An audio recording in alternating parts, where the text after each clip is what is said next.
Olá amigos, sejam bem-vindos às Notícias Proféticas. Hoje falaremos de uma guerra. Porém, não é as guerras que estão acontecendo neste momento. Israel, Ucrânia, essas nós já temos notícias sobre elas. As guerras e os rumores de guerras que já estavam profetizados já em Mateus 24. Porém, a guerra que vos vou falar hoje ela é diferente. É uma guerra, é um facto, e ela vai acontecer em breve. Está prevista a acontecer. E a Bíblia fala dela também. Sobretudo no capítulo 11 de Daniel, no enigmático capítulo 11 de Daniel. Mas primeiro vamos às notícias. Queria começar com esta notícia que vocês veem no ecrã. Então pergunta assim: estamos a caminho de um novo Império Otomano? Será que a Turquia desta vez quer novamente expandir a sua influência regional e tornar-se novamente no Império que já foi? Nova notícia também vem-nos dizer, ou vem-nos trazer este tópico. A guerra Turquia versus Israel que vem. Amigos, guerras são guerras. Começam e acabam. Porém esta vai ter um desfecho diferente. Brevemente teremos uma guerra entre a Turquia e Israel. De facto, por estes dias, a Turquia está expandindo a sua influência política e militar sobre a Síria, que neste novo regime, que se dedica a assassinar pessoas, terá o apoio da Turquia, o apoio político e militar da Turquia, e ela tomará conta da Síria e aproximar-se-á cada vez mais de Israel. Ora, Israel está um pouco assustado com isto. Israel está preparado para uma guerra com a Turquia. Porém, Israel não vencerá esta guerra e perderá. A Turquia ganhará a Israel. Porém, a Turquia, por sua vez, plantará as suas influências, o seu estandarte em Jerusalém. Mas também não durará muito tempo. E a Turquia vai colapsar também, sem a ajuda de ninguém. É o que nos diz mais ou menos, o capítulo 11 de Daniel. Avança-nos numa história um pouco sobre o Império Otomano. Há muitas pessoas que apontam o rei do norte, que fala aqui no capítulo 11 de Daniel, apontam o rei do norte como sendo a chefia da Igreja Católica, ou Roma.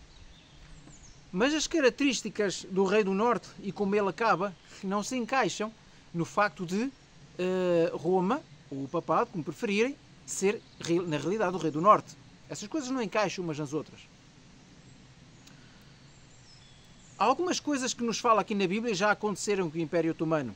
Porém, no último verso do capítulo 11, diz-nos o seguinte: armará as suas tendas no seu palácio, do seu palácio entre os mares e o Monte Santo e Glorioso, e então virá o seu fim e não haverá quem o socorra. É verdade que quando o Império grego ele se fraturou com a morte de Alexandre, fraturou-se em quatro divisões de 4 generais. Porém o anjo, quando está relatando estas coisas a Daniel, esta visão, estes acontecimentos futuros, o anjo focou-se apenas no rei do norte e no rei do sul. Ora, no que estava a norte e no que estava a sul. A norte tínhamos uma influência maior da Turquia e a sul tínhamos uma influência maior do Egito, nestas 4 divisões do Império grego.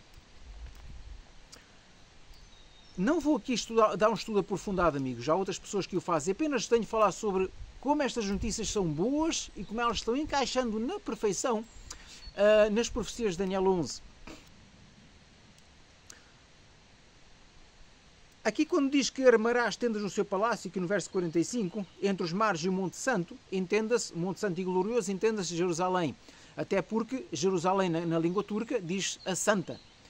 E então a Turquia invadirá Israel e plantará as suas tendas entre o Monte Santo e os mares, ou seja, em Jerusalém. E então virá o seu fim e não haverá quem o socorra. Ora, a Bíblia também nos diz, noutra parte, sobretudo em Apocalipse, que o papado, a chefia da Igreja Católica, ela durará até ao fim, até Jesus vir. Ela não será destruída, ela continuará o seu ministério até Jesus vir. Ora, esta potência que nos fala aqui virá ao seu fim, ela será destruída. Ora, uma vez que Roma nunca será destruída, apenas com a volta de Cristo, encaixá-la aqui seria descabido e seria fugir um pouco à história e fugir um pouco à profecia. Mas o mais interessante, amigos, vem logo no início do capítulo 12, e é aqui que eu queria chegar. Esta guerra entre Israel e Turquia vai ser muito, muito importante e vai ser um marco divisor no julgamento de Cristo, vai ser um marco divisor na salvação de muitas pessoas. Porquê? Porque na realidade, e nesse tempo, e começa no verso 1, nesse tempo se levantará Miguel, o grande príncipe, e haverá um tempo de angústia, o qual nunca houve, desde que houve nação até aquele tempo. Mas nesse tempo o teu povo e todo aquele que seja inscrito no livro será liberto. Ou seja, quando a Turquia colapsar, na realidade se levantará Miguel, se levantará Cristo. Sim, porque lá atrás,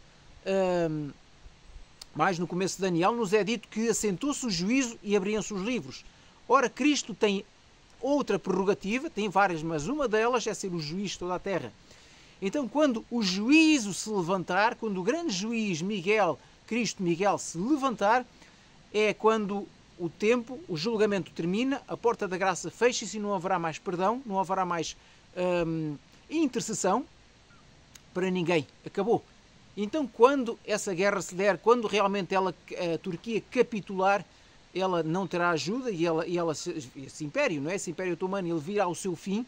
É nessa altura que termina o tempo da graça, pois o juízo celestial se levanta, Miguel se levanta e o juízo está completamente terminado. A intercessão está terminada aí.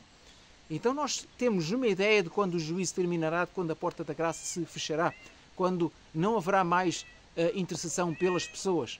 Diz a Bíblia também, quem está sujo, suje-se ainda. Quem está limpo, limpe-se ainda. Já não haverá mais hipótese para quem tem pecado, não haverá mais retrocesso para quem está limpo e para quem está selado.